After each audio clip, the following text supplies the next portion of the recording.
Jadi kalau pendapat saya sampai dengan sekarang, saya yakin satu, PK-nya Sakatatal ditolak. Kalaupun ini maju. Halo guys, ini ada berita yang sangat menarik banget teman-teman ya. Di sini ada pernyataan Bang Rasman Nasution bahwa PK Sakatatal akan ditolak katanya. Beliau yakin sekali ya teman-teman, dan mari kita simak pernyataan Bang Rasman Nasution ini. Jadi begini, saya sebenarnya kalau bisa dibilang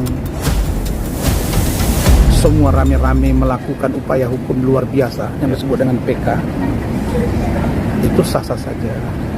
Tetapi kok kecenderungan saya, mari juga kita berpikir di sisi yang lain, bagaimana keluarga almarhumah Vina dan Eki sepertinya terlupakan gitu loh. Saya nggak pernah dengar tuh bagaimana sekarang keadaan keluarga Vina. Ya, itu yang paling sisi kemanusiaannya keluarga Vina. Ya, saya lihat rumah kakaknya si Marliana, ya kan, keluarganya. Bagaimana perhatian kepada dia? Begitu juga dengan Eki. Nah, dulu orang mengatakan bahwa itu Rudiana dicopot. Saya udah jawab ini tidak benar. Nah, jadi kalau ada upaya hukum Sudirman dan lain-lain sampai mengerahkan 100 pengacara, ya silakan saja. Tetapi saya tahu bahwa mereka ini sudah pernah mengajukan gerasi dan ditolak oleh Presiden Jokowi. Jadi untuk dia dikabulkan PK-nya menurut saya itu agak sulit. Apalagi dengan membuat novum baru, itu akan juga sangat sulit. Nah, adapun Sudirman ini kan begini, dia katanya selama ini ditahan di satu tempat, gitu ya. Kemudian baru saja dikembalikan. Itu tidak ada maksud SOP yang dilanggar oleh polisi, tidak. Itu hanya bagaimana supaya Sudirman jangan dipengaruhi orang. Karena ada dugaan kuat para terpidana ini dipengaruhi oleh sekelompok atau orang per orang yang berkepentingan di kasus ini.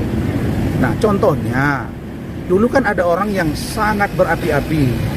Nah, sekarang udah maju jadi calon kepala daerah, udah senyap itu gitu. Nah, yang gini-gini ini menurut saya kalau sudah dimulai ya akhiri, bantu sampai selesai. Ya urusan pilkada jalan terus, urusan bantu keluarga Vina Eki jalan terus, urusan bantu keluarga terpidana jalan terus, kan harus begitu, harus simultan kan, supaya rakyat tidak curiga, oh ternyata begini. Nah, saya kemarin 2 hari yang lalu di salah satu acara, kebetulan ada Ibu Wapres di dalam, ada Pas Pampres, terus di sebelah itu ada beberapa orang dari Cirebon yang mengenali saya, ada 20 orang. So, Pak Rasman, mereka simpati ke saya, benar nggak? Saya tanya, Bu, kalian marah sama? Enggak, Pak Rasman itu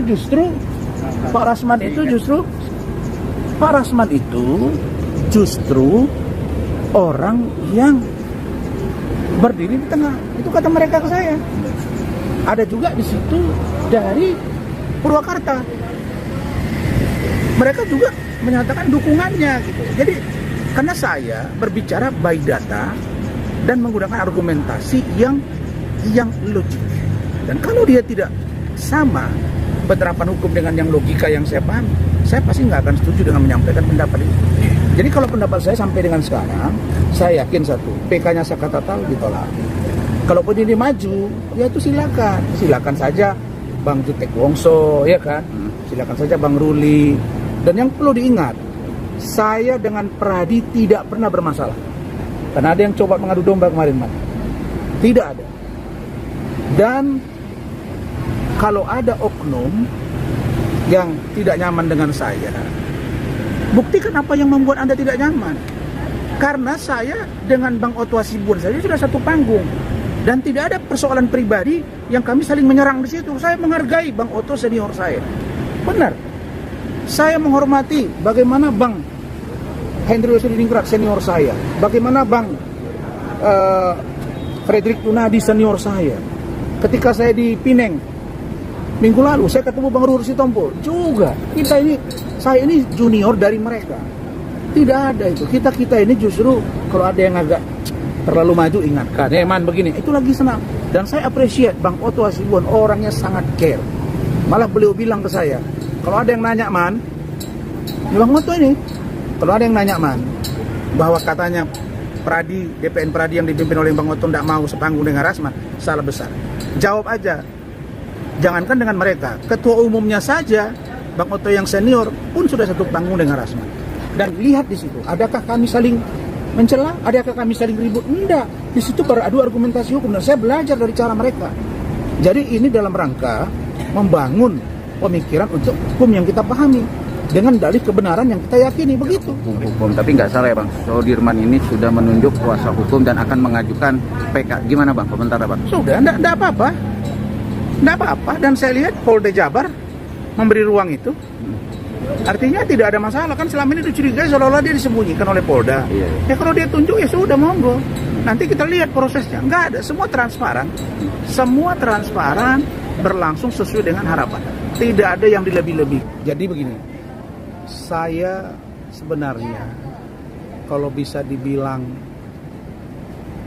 semua rame-rame melakukan upaya hukum luar biasa yang disebut dengan PK, itu sah-sah saja. Tetapi kok kecenderungan saya, mari juga kita berpikir di sisi yang lain, bagaimana keluarga almarhumah Vina dan Eki sepertinya terlupakan, gitu loh. Saya nggak pernah dengar tuh bagaimana sekarang keadaan keluarga Vina. Ya, itu yang paling sisi kemanusiaannya keluarga Vina. Ya, saya lihat rumah kakaknya si Marliana, ya kan, keluarganya. Bagaimana perhatian kepada dia? Begitu juga dengan Eki. Nah, dulu orang mengatakan bahwa itu Rudiana dicopot. Saya udah jawab ini tidak benar. Nah, jadi kalau ada upaya hukum Sudirman dan lain-lain sampai mengerahkan 100 pengacara, ya silakan saja. Tetapi saya tahu bahwa mereka ini sudah pernah mengajukan gerasi dan ditolak oleh Presiden Jokowi. Jadi untuk dia dikabulkan dengan 100 pengacara, ya silakan saja. Tetapi saya tahu bahwa mereka ini sudah pernah mengajukan gerasi dan ditolak oleh Presiden Jokowi. Jadi untuk dia dikabulkan PK-nya menurut saya itu agak sulit.